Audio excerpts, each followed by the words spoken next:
Students, आज हम कुछ स्पेशल टाइप के फंक्शंस पर डिस्कस करेंगे। तो पहला फंक्शन है आइडेंटिटी फंक्शन। आइडेंटिटी फंक्शन क्या है? Identity function is a function from R to R given by F x equal to x. किसी एलिमेंट को उसी एलिमेंट से मैप करता है for all x belong in R. यानी F2 इक्वल टू 2 होगा, F3 इक्वल टू 3 होगा, F1.5 equal to 1.5 होगा। किसी नंबर को उसी नंबर पर आर का जो नंबर लिए कोडोमेन के उसी नंबर पर ये मैप होगा। इसको आइडेंटिटी फंक्शन कहते हैं। तो definitely domain of f is R और रेंज भी एफ का आर हो जाएगा। ग्राफ अगर ड्रा करना चाहें तो रफली हम इसकी एक टेबल बना लेते हैं एक्स और एफ एक्स में। एफ एक्स यानी y element of other set. तो -2 का एफ एक्स -2 ही होगा। माइनस अगर आप 1-1.5 लेते हैं तो -1.5 ही होगा। 0 का 0, F1 1 होगा, F2 2 होगा। और ये पॉइंट अगर हम ड्रा करते हैं, सपोज ये 0 0 हो गया, ये 1 1 हो गया, ये 2 2 हो गया, ये पॉइंट -1 है, ये पॉइंट -2 और इन सभी को ज्वाइन करते हुए लाइन ड्रा करेंगे तो इस तरह से लाइन एक ग्राफ मिलेगा। ये आपका f x equal to x या आप कह सकते हैं वाई इक्वल टू एक्स का फंक्शन है, ग्राफ है। ध्यान दें कि ये जो लाइन है एक्स एक्सिस के साथ 45 डिग्री एंगल पर इंक्लिन है और इस तरह से वाई एक्सिस के साथ भी 45 डिग्री का एंगल बना रही है। तो ये आपका आइडेंटिटी फंक्शन हुआ। नेक्स्ट फंक्शन देखते हैं constant function. A function F from R to R real number के सेट से रियल नंबर के सेट पर है given by F x equal to K where K is any constant for all x belong in R. किसी constant पर F1 निकालेंगे वो भी के आएगा, F2 निकालेंगे वो भी के आएगा, F3 निकालेंगे वो भी के आएगा। यानी सबको के पर ये मैप कर रहा है। के कोई भी कांस्टेंट हो सकता है, 1 2 3 डेसिमल में, रेशनल इरेशनल कुछ भी। तो यहाँ डोमेन ऑफ एफ क्या होगा? आर। सभी रियल नंबर्स के लिए ये फंक्शन डिफाइन है। रेंज क्या होगा? तो एक ही एलिमेंट पर मैप करता है कांस्टेंट के पर, जो भी कांस्टेंट उस केस में लिया गया होगा। तो रेंज ऑफ एफ के होगा। अब ग्राफ ड्रा करना है तो के लिए नहीं बल्कि इसकी के की पर्टिकुलर कोई वैल्यू लेके हम ड्रा करेंगे। सपोज के इक्वल टू हमने यहाँ 2 ले लिया है। अब इसकी टेबल रफली टेबल तैयार कर लें। तो -1 पर भी ये 2 होगा, 0 पर भी 2 होगा, 1 पर भी 2 होगा और 2 पर भी 2 होगा। और इस तरह से इन सारे पॉइंट्स को आप लोकेट करेंगे। 0 पर ये 2, 1 पर यहाँ 2, 3 पर यहाँ 2, इसी तरह से ये -1 पर 2 और 2 पर 2। तो ग्राफ जब ड्रा करेंगे सभी पॉइंट्स को मैच करते हुए तो एक्स एक्सिस की के पैरेलल लाइन आएगी जो कि एक्स एक्सिस से 2 यूनिट की डिस्टेंस पर होगी। सपोज x इक्वल टू -2 लेते तो ये लाइन यहाँ से जाती है ऐसे पैरेलल। तो ये कांस्टेंट फंक्शन हो गया।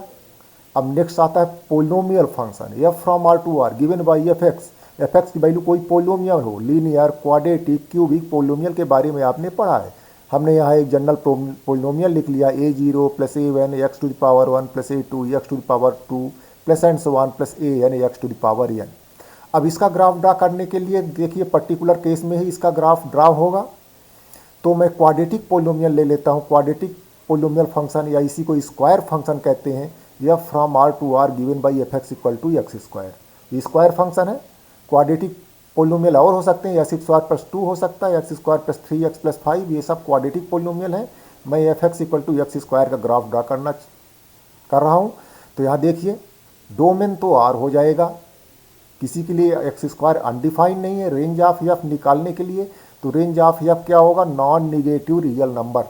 क्योंकि किसी भी चाहे निगेटिव नंबर हो चाहे पॉजिटिव नंबर हो, जब x² यानी उसका स्क्वायर निकालेंगे तो पॉजिटिव ही आएगा। 0 हो सकता है। तो नॉन निगेटिव रियल नंबर्स हमने इसमें लिख दिया है। यानी 0 टू इनफाइनाइट 0 इंक्लूड करेगा। और इसका ग्राफ अगर आप ड्रा करेंगे, इन सब पॉइंट्स को लोकेट करेंगे तो इस तरह से एक सिंगल यू बनाएगा। ये ग्राफ होगा इसका। ये टेबल बनाई गई है। -2 का 4, -1 का 1, 0 का स्क्वायर 0, 1 का 1, 2 का 2। आपने देखा होगा 10th में कि जो क्यूबिक पोलिनोमियल था उसमें इस तरह से दो इस तरह का शेप एक लेता है, एक यस शेप बनाता है। तो डिफरेंट केसेस में अलग अलग उनके ग्राफ होंगे। रेशनल फंक्शन में देखें तो एफ एक्स क्या होगा? कोई फंक्शन ऊपर सपोज px gx ले लें अपॉन gx, इसका डोमेन। तो डोमेन में हम पूरा आर नहीं लेंगे, जहाँ पर जी एक्स 0 होगा वहाँ पर ये फंक्शन अनडिफाइन हो जाएगा, तो वो value X such that G X equal to 0 domain से हटानी होंगी। अब अगर इसका हम यहाँ भी पर्टिकुलर केस में ही ग्राफ ड्रा किया जा सकेगा। सपोज अगर हम F x equal to 1/x ले लें, तो डोमेन ये एक्स किस पर डिफाइन नहीं है, एफ एक्स किस पर डिफाइन नहीं है, तो एक्स इक्वल टू 0 पर अगर यहाँ 0 हो जाता है तो 1/0 अनडिफाइन होगा, तो डोमेन ऑफ एफ होगा आर माइनस सिंगलटन 0, और रेंज ऑफ एफ भी इसका आर माइनस सिंगलटन 0 होगा। इसका मैंने ये ग्राफ ड्रा किया है, इसको देखें। अब नेक्स्ट मेन फंक्शन आता है modulus function, F from R to R given by F x equal to mod X. और आप जानते मॉड एक्स क्या होगा, पॉजिटिव नंबर का मॉड एक्स उतना ही हो जाता है, 2 का मॉड 2 होगा, 3 का मॉड 3 होगा, 0 का भी वही हो जाता है, 0 का मॉड 0। लेकिन अगर आप निगेटिव नंबर लेते हैं, सपोज -2, तो -2 का ग्राफ भी पॉजिटिव में होता है, यानी आप उसको लिख सकते हैं minus of minus x, minus of -2। तो ये इस तरह से डिफाइन होता है, x if x greater or equal to 0 and -x if x less or equal to 0। Graph draw करें इसकी, देखिए रफली मैंने टेबल बनाई है। मॉड ऑफ -2 2 हो जाएगा, -1 का 1 हो जाएगा, 0 का 0, 1 का 1 और 2 का 2। ये सारे पॉइंट अगर आप लोकेट करें कार्टेशियन सिस्टम में, तो x इक्वल टू अगर हम -2 लेते हैं तो fx 2 आएगा, ये x इक्वल टू -1 लेते हैं fx 1 आएगा, x इक्वल टू 0 लेते हैं तो fx 0 होगा, x इक्वल टू 1 पर fx 1, x इक्वल टू 2 पर fx 2। तो इस तरह से ये ग्राफ इस तरह से आएगा, एक v बना रहा है और ये बाई एक्सिस के दोनों ओर सेम स्ट्रक्चर दे रहा है। तो ये आपका हुआ मॉडुलस फंक्शन। डोमेन इसका देखें क्या होगा, तो सभी रियल नंबर का मॉडुलस आप निकाल सकते हैं, तो डोमेन r होगा और रेंज में नॉन निगेटिव रियल नंबर्स होंगे। नॉन निगेटिव मतलब 0 हो सकता है, पॉजिटिव हो सकता है। एफ एक्स की value means mod of x की वैल्यू 0 हो सकती है, पॉजिटिव हो सकती, निगेटिव यानी ये एक्स एक्सिस के बिलो नहीं आएगा। तो चलिए देखते हैं नेक्स्ट फंक्शन को, सिग्नम फंक्शन। नाम याद रखें, signum function. F from R to R given by F x equal to 1 if X is greater than 0। अगर एक्स पॉजिटिव है तो एफ एक्स की वैल्यू 1 आएगी, अगर x 0 की इक्वल है तो fx 0 आएगा, और अगर x निगेटिव नंबर है तो fx की वैल्यू -1। इस फंक्शन को हम सिग्नम फंक्शन कहते हैं। देखिए पूरे रियल नंबर के लिए डिफाइन है, x ग्रेटर देन 0 के लिए डिफाइन है, x इक्वल टू 0 के लिए डिफाइन है, x लेस देन 0 के लिए डिफाइन है। तो डोमेन ऑफ f हो जाएगा r और रेंज ऑफ f, तो 3 ही एलिमेंट पर ये मैप करता है, 1 0 -1, तो यही -1 0 1 इसका रेंज हो जाएगा। इसका ग्राफ देखें किस तरह से होगा। तो पहले मैं निगेटिव नंबर पर देख लेता हूँ, -2 पर -1 होगा, -1 पर भी -1 ही होगा, निगेटिव के लिए -1 मैप करता है, 0 पर 0 होगा, 1 पर 1, 2 पर भी 1 और 3 पर भी 1। तो इस तरह से इसका ग्राफ क्या होगा। तो यहाँ पहले निगेटिव नंबर में 0 से इधर कर लें, तो 0 पर 0 ये पॉइंट जहाँ मेरा पॉइंटर शो कर रहा है ये पॉइंट ग्राफ में नहीं होगा, क्योंकि 0 पर ये पॉइंट -1 का है, बाई इक्वल टू -1 का है, तो ये पॉइंट नहीं होगा, इसलिए मैंने यहाँ वाइट सर्किल बना दिया है। इसके आगे सब के लिए 1 ही -1 ही होगा, 1 के लिए -1, 2 के लिए भी -1, 3 के लिए भी -1, और इस तरह से ये लेफ्ट वर्ड आगे बढ़ता जाएगा एक्स एक्सिस के पैरेलल। अब देखिए 0 पर 0 हो गया, ये पॉइंट है। अब 0 से आगे देखता हूँ 1 के लिए, तो यहाँ पर जो ग्राफ मैंने स्टार्ट किया है 0 पर हमने वाइट सर्किल कर दिया, यानी ये पॉइंट ग्राफ में नहीं है, 0 वाला यहाँ है। तो उसके आगे जितनी भी वैल्यूज लेंगे पॉजिटिव नंबर, तो 1 पर 1, 2 पर भी 1, 3 पर भी 1, यहाँ भी एक्स एक्सिस के पैरेलल हो जाएगी लाइन। तो इस तरह से ये 3 पार्ट में ब्रेक है ग्राफ, यहाँ है एक पॉइंट, यहाँ है इसका, और बाकी पॉइंट्स ये शो कर रहे हैं। तो ये आपका हुआ सिग्नम फंक्शन। अब एक फंक्शन देखते हैं, ग्रेटेस्ट इंटीजर फंक्शन। ये भी रियल नंबर से रियल नंबर पर function given by F x equal to this X, इसको बोलते हैं ग्रेटेस्ट इंटीजर एक्स। और ग्रेटेस्ट इंटीजर एक्स क्या होगा, integer just less or equal to X, X से छोटा या एक्स के इक्वल जो भी इंटीजर हो, जस्ट उससे लेस, यानी इससे लेस जस्ट बड़ा, ग्रेटर, वही होगा इसकी वैल्यू। जैसे अगर आप देखें कि अगर ग्रेटेस्ट इंटीजर 1 ले ले तो उसकी वैल्यू 1 ही होगी। Less or equal to X, greatest integer less or equal to X बोला गया है। अगर यहाँ 2 ले लेंगे तो 2 होगा, ग्रेटेस्ट इंटीजर -1 लेंगे तो -1 होगा। अब देखें डेसिमल में लेते हैं तो अगर ग्रेटेस्ट इंटीजर 0.5 लेते हैं तो 0.5 से जस्ट लेस इंटीजर 0 है तो उसकी वैल्यू 0 हो जाएगी। 0 अगर आप लेते हैं ग्रेटेस्ट इंटीजर 1.5 तो 1.5 से जस्ट लेस इंटीजर 1 है तो वो 1 हो जाएगा। और निगेटिव में अगर देखें ग्रेटेस्ट इंटीजर -0.5 लेते हैं तो -0.5 से जस्ट लेस इंटीजर -1 होता है तो उसकी वैल्यू -1 हो जाएगी। ग्रेटेस्ट इंटीजर -1.5 अगर लेते हैं तो -1.5 से जस्ट लेस इंटीजर उसके लेफ्ट में तो हो जाएगा -2। इस तरह से ये ग्रेटेस्ट इंटीजर फंक्शन, इसका ग्राफ देखें तो 0 पर तो 0 हो जाएगा तो एक ये पॉइंट रहेगा। अब 0 से और 1 के बीच जितने नंबर हैं सबके लिए 0 पर मैप होगा तो ये लाइन होगी, ये यहाँ पर वाइट सर्किल देना होगा क्योंकि 1 पर वो 1 हो जाएगा। 1 पर ये 1 0 पॉइंट है तो 1 पर ये पॉइंट नहीं होगा, इसलिए ये पॉइंट हमने वाइट सर्किल दे दिया है। अब 1 पर 1 होगा और 1 से 2 के बीच के सारे नंबर्स के लिए 1 ही होगा। 2 पर फिर 2 हो जाएगा, यहाँ पहुँच जाएगा, इसलिए मैंने ये यहाँ वाइट सर्किल दे दिया है कि ये पॉइंट इंक्लूड नहीं है। फिर 2 पर 2 और 2 से 3 के बीच के सारे नंबर्स के लिए 2 ही होगा।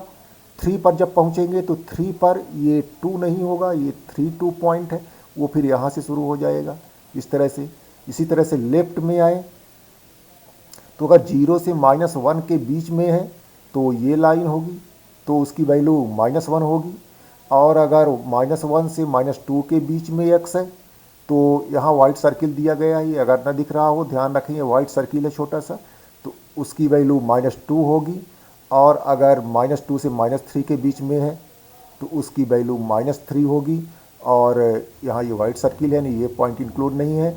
इसी तरह से अगर वो -3 से -4 के बीच में है तो उसकी वैल्यू -4 होगी। तो ये आपका ग्रेटेस्ट इंटीजर फंक्शन हुआ, ये भी डिसकंटिन्यूअस फंक्शन है।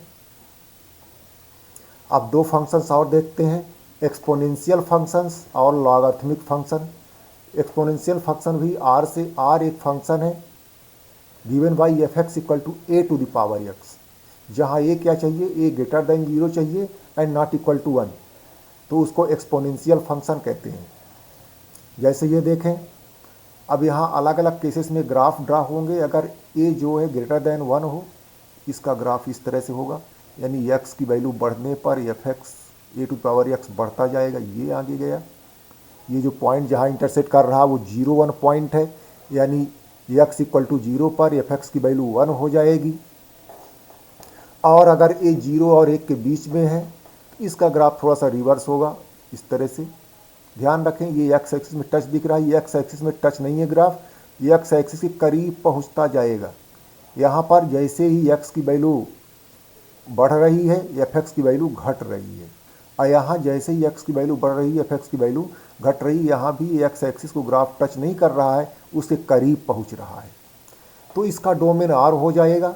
और रेंज देखिए, x एक्सिस के बिलो कहीं ग्राफ आया ही नहीं है दोनों में से किसी केस में, यानी इसकी वैल्यू क्या होगी, इसकी वैल्यू 0 से इनफाइनाइट होगी। नॉन निगेटिव, यहाँ नॉन वर्ड हटा दीजिएगा, non negative real number with 0, ठीक है, नॉन निगेटिव रियल नंबर्स होगा, हाँ नॉन निगेटिव रियल नंबर, और 0 से आप इनफाइनाइट कह सकते हैं। लॉगरिथमिक फंक्शन में आए तो ये भी 0 टू इनफाइनाइट, इसका रिवर्स होता है एक्सपोनेंशियल फंक्शन का। ये 0 टू इनफाइनाइट से, क्योंकि लॉग पॉजिटिव वैल्यूज़ के लिए ही डिफाइन है, यहाँ 0 इंक्लूड नहीं है क्योंकि ये ओपन इंटरवल दिया गया है, से रियल नंबर के सेट पर ये फंक्शन होगा given by f(x) = log a to the power x, where a greater than 0 and a not equal to 1। इसका डोमेन 0 टू इनफाइनाइट होगा, क्योंकि बाकी में निगेटिव में ये डिफाइन नहीं है, और रेंज ऑफ f पूरा रियल नंबर होगा। इसका ग्राफ देखें दो केसेस में, a ग्रेटर देन 1 के लिए ये ग्राफ दिया हुआ है, ये x एक्सिस जहाँ कट करेगा वो 0.10 होगा, ये 0.10 है। और यहाँ भी देखिए x की वैल्यू बढ़ने पर f(x) बढ़ता जा रहा है, log x बढ़ता जा रहा है, और दूसरा केस जब ए 0 से 1 के बीच में हो, उस केस में ये ग्राफ दिया गया। यहाँ भी एक्स एक्सिस को 10 पॉइंट पर ये इंटरसेक्ट करेगा और जैसे ही एक्स की वैल्यू बढ़ रही है, एफ एक्स को देखें कम होता जा रहा है, नीचे की ओर आ रहा है। तो ये ग्राफ है, ये सब कुछ स्पेशल टाइप के ग्राफ हैं, इनके डोमेन, रेंजेस और ग्राफ का स्ट्रक्चर ये आप अपने दिमाग में रखें। तो फिर आगे के क्वेश्चन सॉल्व करते हैं।